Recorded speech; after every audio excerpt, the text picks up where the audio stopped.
وألف بين قلوبهم لو أنفقت ما في الأرض جميعا ما ألفت بين قلوبهم ولكن الله ألف بينهم إنه عزيز حكيم۔ آگے دیکھیے آیت 114 سے 115، ٹاپک ہے اسلام دین صدق اور عدل ہے۔ افغیر اللہ ابتغی حکما، تو کیا اللہ کے سوا کسی اور فیصلہ کرنے والے کو تلاش کروں، حالانکہ وہ ایسا ہے کہ اس نے ایک کتاب کامل تمہارے پاس بھیج دی ہے۔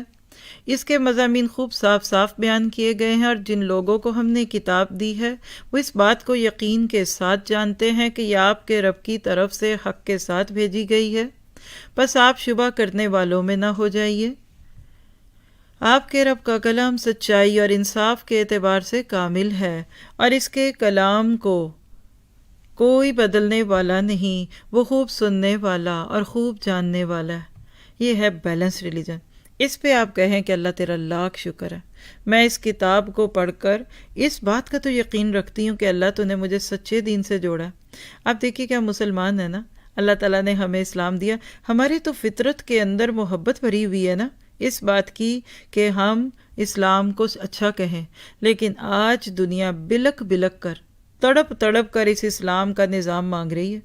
لیکن ہمیں ہاتھوں میں ملا ہوا ہے، صدق ہے، بیلنس ریلیجن ہے، ماں بہن بیٹی ہر ایک کا فرق ہے، رشتوں کی تمیز ہے، حقوق اور فرائض دیکھ لیجئے، ہر معاملے میں توازن ہے۔ اللہ سبحانہ تعالیٰ یہاں یہی بتا رہے ہیں کہ آپ نے ان چیزوں کو لے کر اپنی زندگی میں اس طرح سے نکلنا ہے، پورے کانفیڈنس کے ساتھ۔ Proud to be a Muslim, I am blessed to be a Muslim, I am not an embarrass Muslim, اور اس طرح کے اپنے آپ کو یقین دلائیے کہ ہم نے اپنے رب کو راضی کرنا ہے۔ پھر اس کے بعد آیت 160